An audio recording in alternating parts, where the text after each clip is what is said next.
Radio J à écouter sur notre application gratuite Radio J. Place au grand entretien de cette édition maintenant. Bonjour Hasni Abidi. Bonjour. Merci d'avoir accepté notre invitation cet après-midi. Vous êtes politologue, directeur du Centre d'études et de recherche sur le monde arabe et méditerranéen à Genève. Joe Biden va bientôt téléphoner au roi saoudien Salman. C'est ce qu'a indiqué la Maison-Blanche hier, alors que le site américain Axios indiquait que cet échange était imminent. Hasni Abidi, quel est le contexte de cette discussion à venir entre les deux dirigeants, alors que Washington dit vouloir recalibrer sa relation avec Riyad?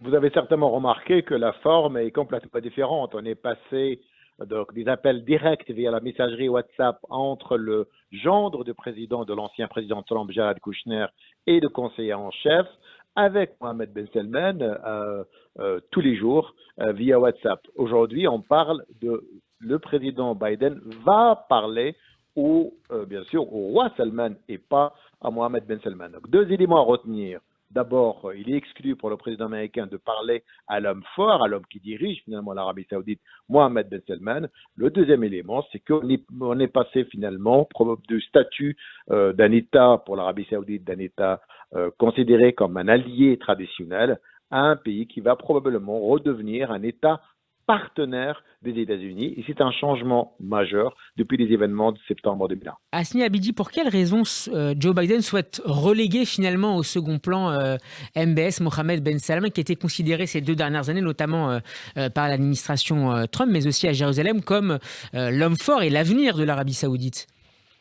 Oui, d'abord parce qu'il y a cette rupture avec l'ancien héritage du président Trump. On sait que pour le président Trump et son administration, Mohammed Ben Salman était l'interlocuteur privilégié des Américains.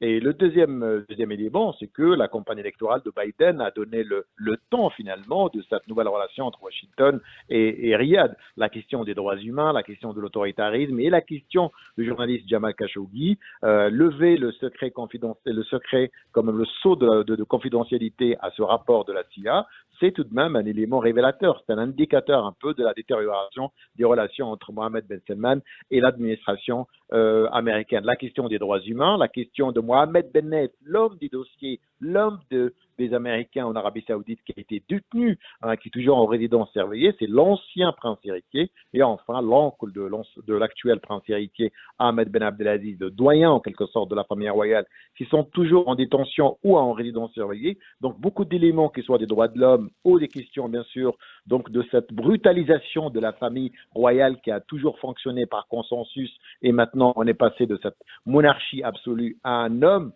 absolu. Ce sont des questions qui gênent énormément l'administration Biden. N'oubliez jamais que Biden était vice-président d'Obama et Obama a été excédé selon lui, de la gestion saoudienne. Hasni Abidi, vous avez évoqué le nom de Jamal Khashoggi. Les États-Unis doivent rendre un rapport explosif sur l'assassinat de ce journaliste saoudien en 2018. Le prince héritier, justement, Mohammed Ben Salman, serait impliqué, et pas qu'un peu, dans ce meurtre. Quelles conséquences peut avoir la publication de ce rapport? Est-ce que Joe Biden pourrait, par exemple, œuvrer, en tout cas, demander ou que la ligne dynastique saoudienne soit modifiée? Est-ce que c'est envisageable comme option? Rien que la publication du rapport lui-même constitue un événement majeur dans la relation entre Riyad et Washington, qui sont là depuis 1945, depuis l'accord de Quincy, pétrole contre sécurité. Le deuxième point, c'est que évidemment, Mohammed Ben Salman est impliqué selon certaines sources. Le président Trump lui-même, il a dit que c'est grâce à lui, grâce au président Trump, que Mohammed Ben Salman est toujours prince héritier et le prochain homme fort.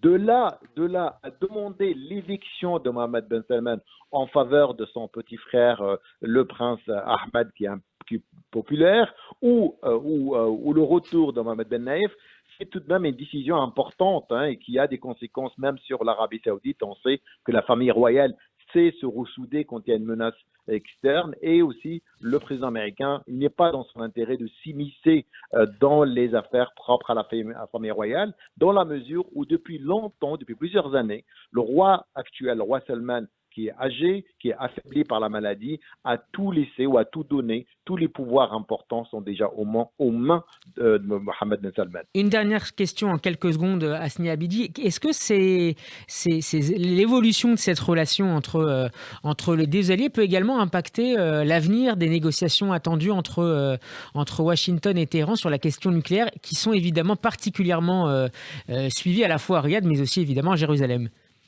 Écoutez, Joe Biden est entouré par des hommes pragmatiques, Jacques Sullivan au Conseil de la Sécurité ou Anthony Blinken.